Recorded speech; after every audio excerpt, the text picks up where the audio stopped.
I believe it's a new one, if I remember correctly from the gameplay, and it shoots, so it has to be a new one.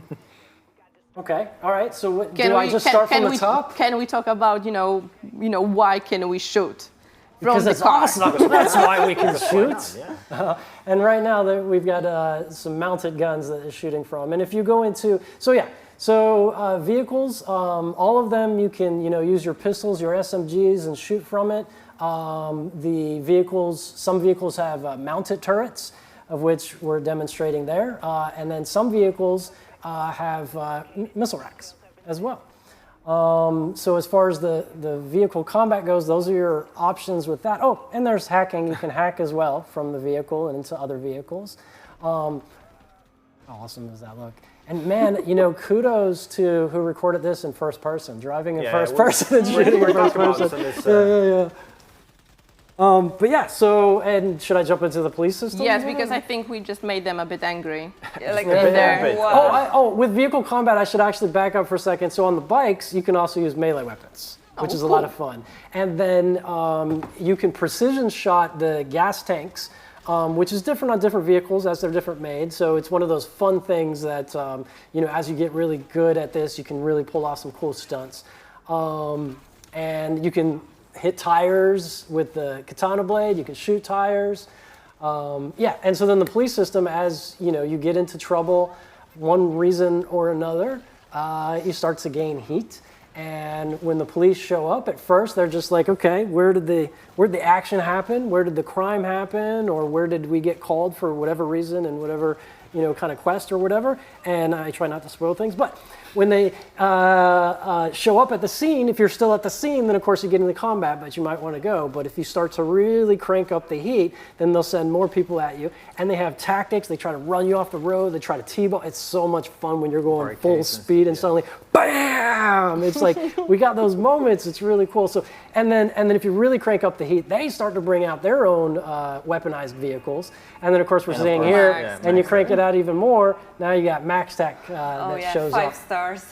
Yeah. And when MaxTac shows up, so if you're in a vehicle and MaxTac's trying to get you, you'll see on the screen they're trying to hack your vehicle to stop you. And then if your vehicle gets hacked, then they show up in an AV, or if you're on foot already, and 4 MaxTac come out. There's 5 different archetypes, and it's a random 4 of the 5 different archetypes that come out to fight you.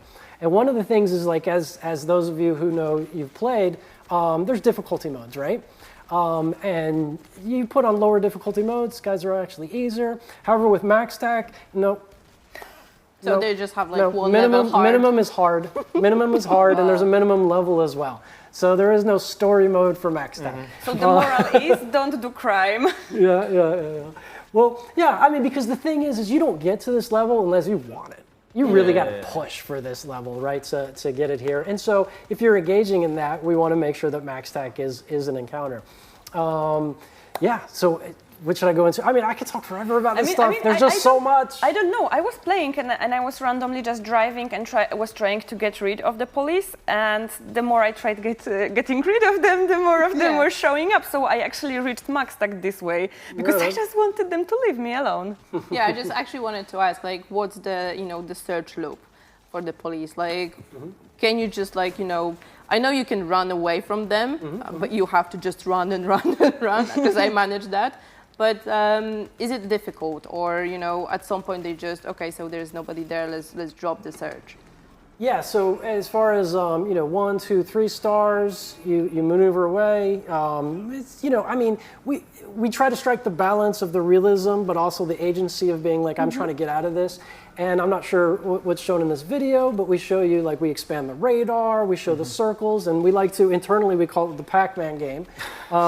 Because, like, if you've got, like, 2, 3, even 4 stars to some extent, you'll see little circles of their cone of visions or whatever. And you can navigate in the roads and avoid them and that kind of thing or whatnot. And then, of course, if you get on foot, it's a little bit easier to lose them. So it should be familiar with that kind of look there. And then, of course, if you go into quest areas and there's a quest you want to pursue, we tone it down appropriately for the quest as well. Okay. Also, I don't know if we can see that here, but I remember when I was playing and I had police on my ass. I actually had the gang members. Yes, that's my one. I had actually gang members, helping me to fight the police. Is that the case as well? Like for most of the gangs, so I was just lucky. Well, I mean, and I've talked about this in other interviews, but one of the important points is that the player is an agent that does stuff and it affects the world, but we also have other agents in the world, and we've also done a number of different enhancements on that front. You might see like two gangs just like chasing each other. You might see cops chasing some gangsters or whatever.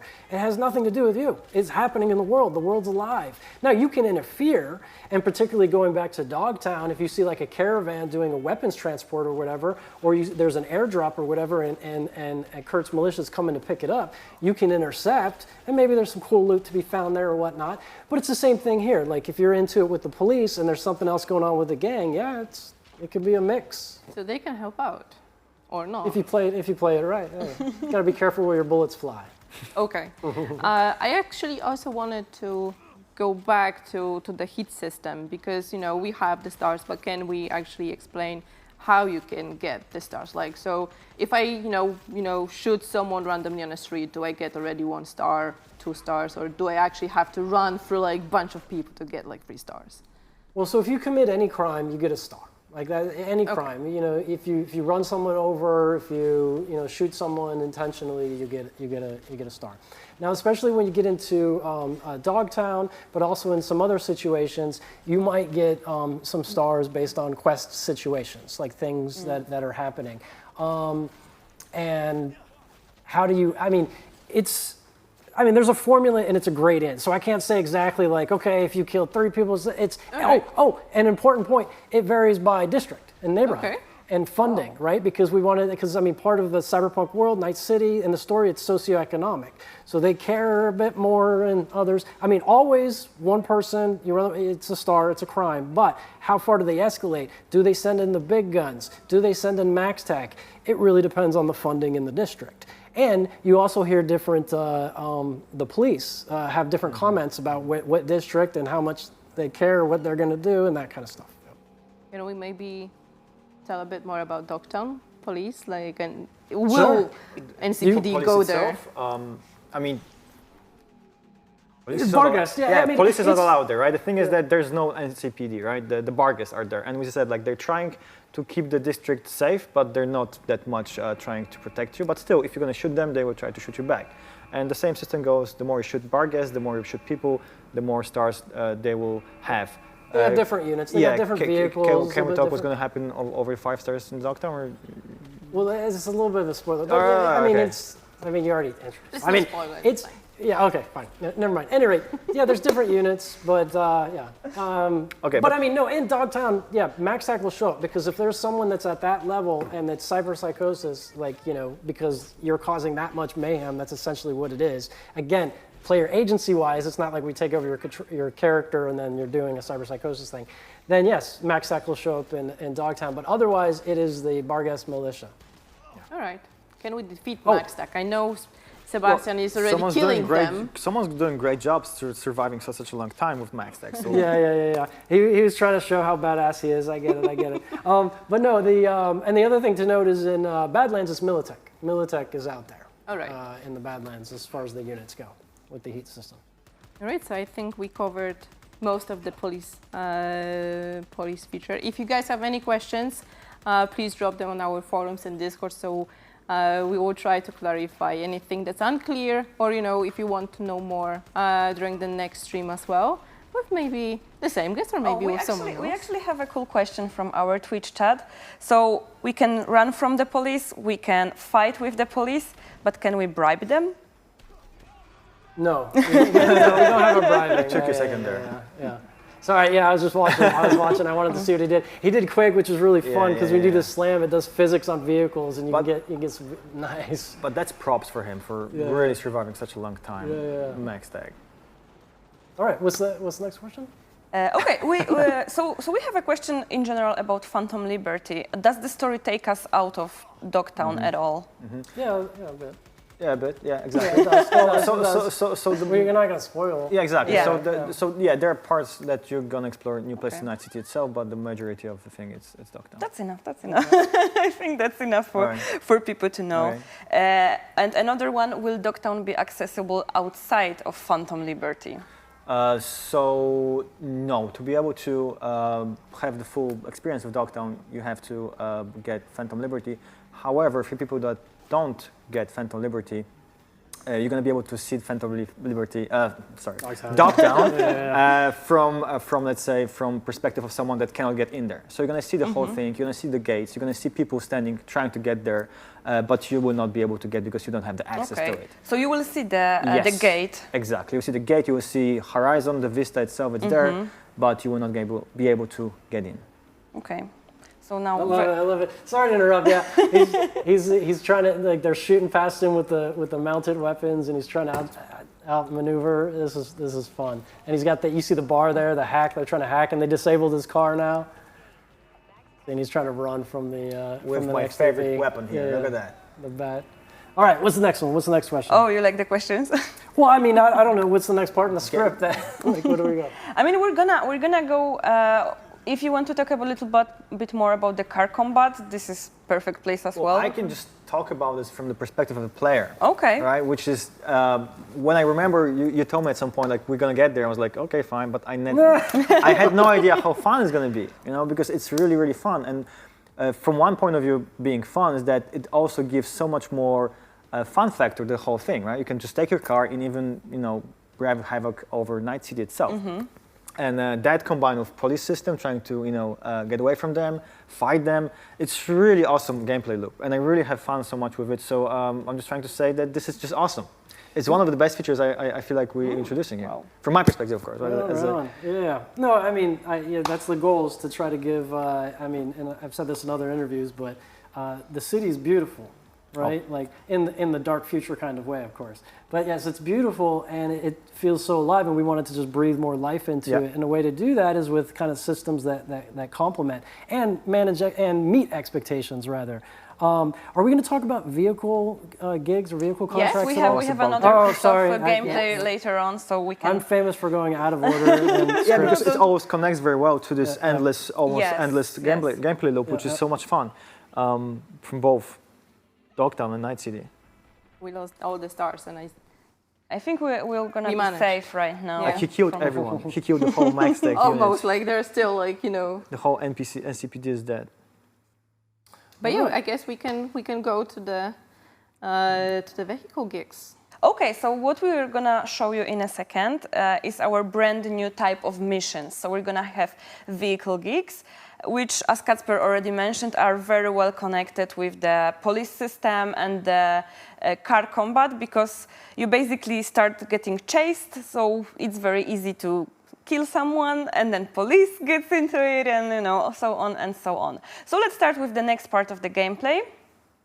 And here we find a car, and we will in a second get a call from Muammar Reyes, El Capitan, the fixer that you know from the base game. And there is one thing that we wanted to clarify. It's not Mama Wallace that is going to be selling you guys the cars and dealing with all those missions. It's Muammar Reyes. I don't think Mama Wallace would be able to sell the car. She can actually sell you a drink if you ask her nicely, but not necessarily a car. Yeah, cheers. Cheers. All right, so what can you tell us about these quests? Yeah, so in Dogtown, you'll get this kind of new activity unlocked, vehicle gigs or vehicle contracts. Miramar reaches out and he's like, hey, you're in Dogtown, you can help me out with something, and pick up this vehicle. And this is the introductory quest to it, I believe, that we're playing right here. When you get there, he's going to be like, listen, I've got a bunch of different targets throughout Night City and Dogtown. If you can help me with this, then you'll be compensated. And one of the ways he compensates you is by unlocking new types of vehicles, including missile launchers. This is how you get the missile launchers unlocked, is through Miramar. And there's of course, as we like to do at CD Projekt Red, there's a story surrounding this, and it is. And for me, it was insanely surprised when I first time played it, and it was just proper story to it. Yeah. It was awesome. Yeah, you know, yeah. it's just fun. It's really fun. So yeah, and you know, and it has to do with like his hometown and that kind of stuff. And I don't want to spoil anything, but one of the key features of this is that it is you just see it like you'll see on your map. It's like, oh, here's one of the targets. Here's one of the targets, and it's dynamic. And the objectives are dynamic, and the enemies that come at you are dynamic, and it can be different gangs, it can be Tiger Claws, it can be Voodoo Boys, it can be whoever, and some of the activities are actually hacking another vehicle and getting it, so you've got to like, you know, ghost a vehicle and be sneaky stealth, right? Some are just all out combat, some are about like you got to get to a place in time, so it's a very, and it's different locations, it's all like, what's the word I'm looking for? I hesitate to use this, dynamic. I keep using it, but it's like it is dynamic. It's all over. It's all over the place. But again, you unlock it in Dogtown with Phantom Liberty, but you'll see it throughout Night City at that point. But it and won't Dogtown. be in the base game. It's just the It's Phantom not, Liberty. this is one of the things in Phantom Liberty. Yeah. Okay, so you mentioned that we can actually unlock some cars with weapons, vehicles with weapons through that quest. But we had people asking us whether they can actually add weapons onto the cars that they already have. No, it's preset. Though there are some vehicles in the base game that you already like purchased or you already got, and we did add weapons to it because it was like, you know, kind of supposed to be there. So yeah, there's some of that. Okay, cool. So you mentioned that you can also do the hacking during car combat. Yeah. Do you have to be a netrunner to do that? You have to be a netrunner. Well, I mean, you know, we've got this open class system, right? Yeah, so you can be a hybridized netrunner. You can be a smidge of a netrunner. You just need some cyber deck. You need a cyber deck and you need a perk to unlock it. But the better of a netrunner you are, the more different hacks on vehicles you unlock. So, and so you can hack the actual vehicles, but you can also hack passengers inside of vehicles. Ah, okay. And when you hack the vehicles, some of the vehicle hacks that we have is like, and this is a fun one in chases, is to make them lose control of their car and like steer off and crash, or even force brakes. And of course, one of the really powerful ones are to detonate. You can detonate the car on them. And then probably the most fun one is you can remote control a vehicle. So, really? By hacking. Yeah. So you can remote control a vehicle you're hacking. I got to remember to look at the red camera. Yes. Sorry guys, I'm not so great at that. But yeah, you can remote control it. You know, a sandbox of combat, if you will. Decide if you want to drive it into people and into enemies, not people, enemies. Yeah. All right, that's super cool. Okay, so we are dropping by the car to El Capitan. Yeah. And that's how the story ends, but we're also not gonna show you everything. And if you guys have a tail, so if the police is chasing you or the gangs are chasing you, you need to lose them. So you won't be able to give back the car to El Capitan by then. Give it to me straight, yeah, and try to not destroy the car, as much as you can, because, he will probably comment on that. Like, why are you bringing me this ruin? Why, we had a deal. If you want to earn more, yes, definitely. Definitely. Okay, cool, guys. So we can start finish watching this gameplay, but this is actually the last gameplay part of this stream that we have prepared today. Yeah. I know that this is not all of the topics that have been mentioned in the new ways to play trailer. We're gonna get back to that in our next stream soon. But let's sum up. We told you about the revamped perks. You actually could see all of the trees that we reworked. They're less perks, but they are more impactful right now. Am I correct? Yeah, I would say overall, but there is just so many more like actual action perks. So many more like things to do now, like a crazy amount more. Okay, and this is coming with update 2.0, right? It is. Yes. It's not 2.0. Only Phantom Liberty. Great. Yeah. Great. Is this where we talk about that part? Yes, we can. We summarize everything and we tell people what is coming in the update and what is coming in the expansion. All right, yeah. So the perk overhaul, all the new ways to play.